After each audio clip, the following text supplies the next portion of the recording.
I want to explain to you how important it is to have a vision. And a vision doesn't come out of your brain, it comes by heart. And it comes from passion. And I personally was experiencing that. I didn't know what a vision was at the time when I had the vision. I just had an idea and I had a passion for something, and mainly that was driven by my fathers and uncles that in the 60s became no-till farmers and stopped plowing, where everybody else said it's not going to work, it's not going to work, it's not going to work. And anyway, this took about 15 years, and then there was a local agriculture university come up to my father and two of my uncles and said, when we heard that he was going to stop plowing, we were all betting that the whole family would be out of business pretty soon. There would be a lot of land available because this is not going to work. Now you're still around after 15 years. It looks like you make money. It looks like you grow some crops. We can't explain it. Without a plow, it's impossible. You can grow crops, but it looks like you can grow crops. Can we find out what you have found out? What we, from a scientific point of view, cannot explain. So can we do trials? So anyway, they did it. So one trial was done in Ingolstadt at Uncle's farm, the other trial was done in Würzburg at Uncle's farm, and the third trial was done at my home farm, where my father was farming. And what they did at my home farm is they took a field, and out of this field they took 3 acres. And the first acre, they basically plowed up the way it's supposed to be, 10, 15 inches deep, very nicely, black soil, perfect seed bed, straight rows, very even germination, absolutely perfect. Every year they seed it like this. The second field adjacent to it, the second acre adjacent to it, they basically min-tilled with a chisel plow, about 15, 20 centimeters deep a couple times, and then they kind of seeded in there, which was not as nice, did look not as nice as the plowed field.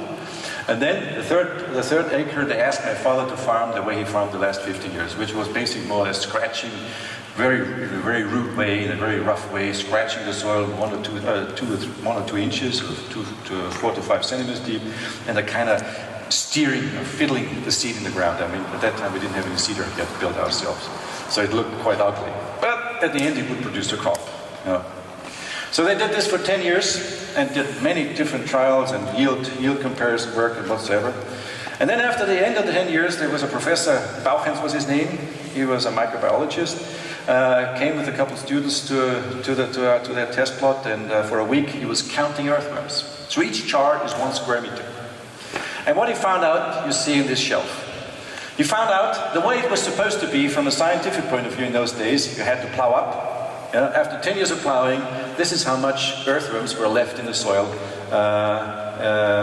after 10 years of plowing.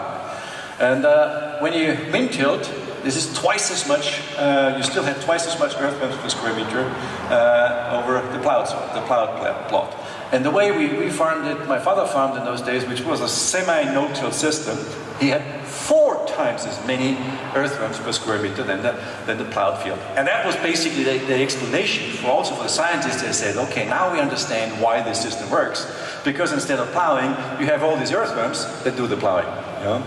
Not only the earthworms that do the plowing, also we had far more biological activity, which we didn't have in the plowed fields, and so that gives you that probably is the main reason why this system will work and give us yields. For me, that was basically, I was already getting going with my machinery business, so 85 or whatever, or 86 when this trial was done. I was trying to sell equipment, and my problem was when I had sold the equipment to a family, which was easy, then I went out to try to sell it to other farmers and neighbors. They all say, piss off, this is not going to work, we're going to plow, my father plowed, my grandfather plowed, we're not going to do this, So I had a hard time selling actually. So I had to go very far away, like to France, so my wife was a trade-in, and I got stuck on the trade-in, she explained how this worked, but then when this trial plot came out, when this scientific proof came out, I said, here's the proof. And then it became a little bit easier to go and find farmers that were willing to actually say, okay, that's interesting, and I may want to try this on my farm. From a sales pitch point of view, you know what my tool was to sell? It was a spade. I invited farmers, mainly big farmers that had lots of heavy soil and rocks, to come to our farm, basically walk the fields, dig holes, look for earthworms, and say, look, we didn't plow this, look, the soil structure is pretty perfect, and lots of biological activity. So we created actually a demand the guy wasn't even willing to accept to start with. And by creating the demand, some of those guys called back when they went home and said, you got me thinking, I think I want to adapt the same system like your father adapted on your farm. Can you help me? So we became consultants, crop consultants, to help him change our cropping system. And by the way, we need a piece of machinery, otherwise we can't change his cropping system. So this is how we did the selling. So we call this education marketing. And this education marketing piece, I learned from a need, you know, because if you have something nobody wants, what are you going to do? Quit the business and start becoming a truck driver, or figuring something else out, how to get sales going. That's exactly what my wife, when she came to the business, first she took over the marketing. That's what she basically professionalized, and that's what we still do today: educational marketing, not the classic marketing of selling, you know, just iron.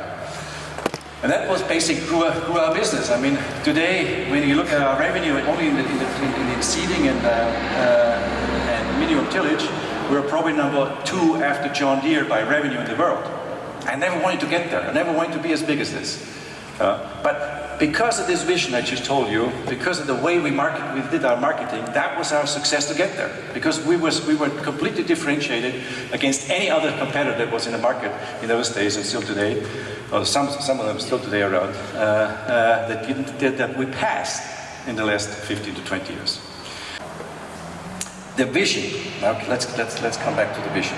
The vision, based at the end of the day, was that drove our business from 1980 till today, was basically very simple. It was healthy soils and high efficient ways of farming, which we needed machinery for. So ever since I got started, this is what drove our business, and this is what we're still doing today. We're following this vision.